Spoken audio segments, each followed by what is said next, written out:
What's up, everybody? It is DJ the Sports Blurred. I am back. Double upload tonight. I was just sitting here watching Sports Center. I really couldn't get to rest tonight. I have Friday today off, and man, I was just on the internet, and the internet is absolutely savage when it comes to James Franklin. They are tearing this man apart, completely tearing him a new one too. It's been kind of funny to watch some of it. It's been so bad though for James Franklin and the Penn State fans that even Ryan Day, and you know Ryan Day does not win big games. I'm a Buckeye fan. I know that Ryan Day doesn't win a ton of big games, but even Ryan Day texted him and offered his condolences. Is one of the memes I saw that made me kind of crack up. I'm going to put something up, man. The first thing I'm going to put up that I saw on the internet, I'm going to put it right here. I'm going to give you some stats. James Franklin, in his time at Penn State, is 1-15 versus top 5 teams. Terrible. 4-20 versus top 10 teams. Atrocious. 15-29 versus top 25 teams, and he is 4-17 versus Ohio State and Michigan. And Penn State wants to be seen in that elite class that Ohio State and Michigan are in the Big Ten. But because he hasn't successfully or consistently beaten Ohio State and Michigan, James Franklin and the Penn State Nittany Lions will never get in that tier that they want to be in. It's almost a shame, man, because Penn State has everything needed to be a really good program. And I think that they are now. But you cannot convince me that even the worst coach should go 1-15 versus top 5 opponents. I feel like you can lose games on accident versus those guys and somehow have a better record than that. But speaking of records, guys, it's been a record long time since I asked for some subscribers and said for people to like and comment my channel. If you're checking this video out and you like college football, please show your boy some love. I would greatly appreciate it. Hit that subscribe button, please. It costs you nothing. It's free. And if you don't like my content, you can hit the unsubscribe button later. No problem. But getting back into what I was saying before. Now, for a coach that makes $8.5 million, which is what James Franklin's salary is at Penn State, he's done an okay job. I would even say he's done a good job. You got to think about the hand he was dealt. Now, this guy comes in after the Jerry Sandusky scandal. I'm not going to go into detail about it. You guys know how horrific and filthy that was at Penn State. He replaced Joe Paterno as the next long-term answer for Penn State. And, he came in and he's really pulled Penn State out of the dark ages.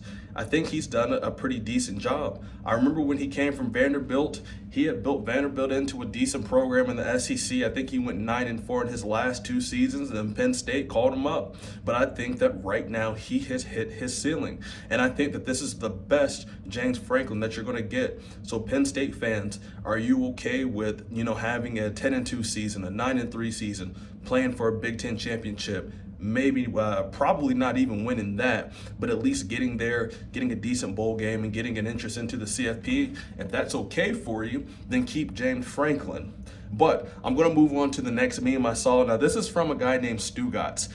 If you've ever watched Dan Levitard, I used to watch his show all the time. Him and Stugotz hosted a show out of Miami. He put this tweet up on X.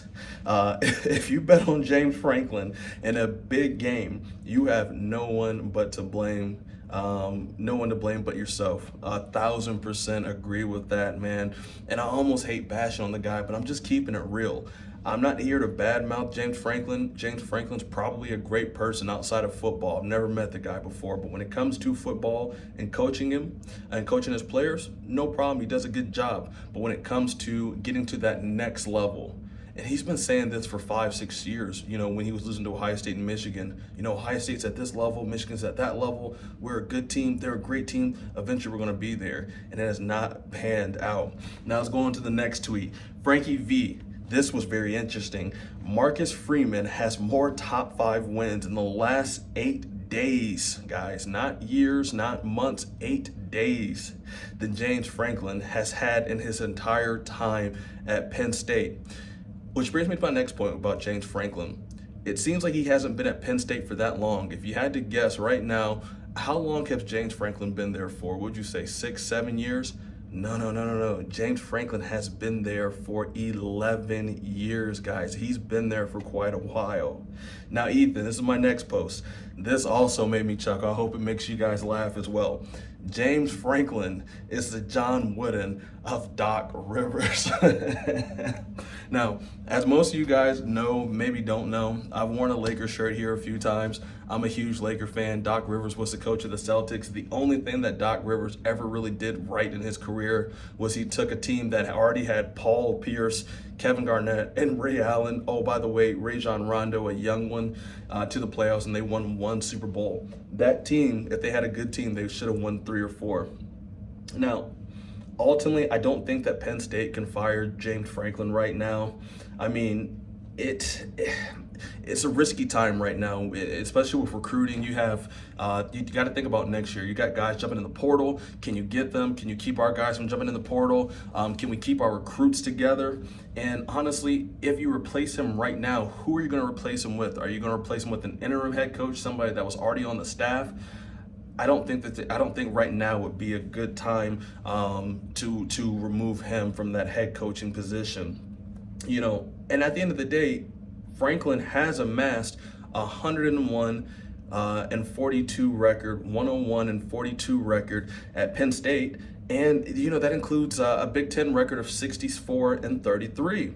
But right now, this is the best he can do. He's not going to get you anything further. I also think that the Penn State AD, whoever he is, the athletic director, you know, he should pick up the phone and hear me out, y'all. I know this is getting ready to sound really crazy. He should pick up the phone and call Coach Prime. I get it. Coach Prime is either going to hit or he's going to miss. But I think that's a phone call that would that at least should happen for both parties. I don't really know how committed to Colorado Coach Prime is now that his sons have gone to the next level, Travis Hunter included. I just saw an interview recently he did where he was like, I would coach the NFL if I could coach my sons. He's putting that out there for a team to say, hey, listen, if you get me and you get my son, there's no telling what we're going to do. Plus, I'm going to be box office. So I think that Coach Prime is kind of leveraging himself to get out of Colorado right now. And I don't think that he's going to be there 5-10 years. I can't imagine Coach Prime staying at that place for that long. You know, Franklin got this program out of the dark ages, like I said before, out of the Joe Pa era, out of the Sandusky era. And I think he made this team very respectful. But I just think it's his time. I think it's time to pull the plug, y'all. He pulled him out of a dark time, but now it's time to pull the plug. But let me know what you guys think, man, down in the comments below. Do you think James Franklin should be fired? Do you think anything I said was spot on? Do you disagree with me vehemently? Please, I'd like to know your thoughts. All right, guys, have a good night. Take care.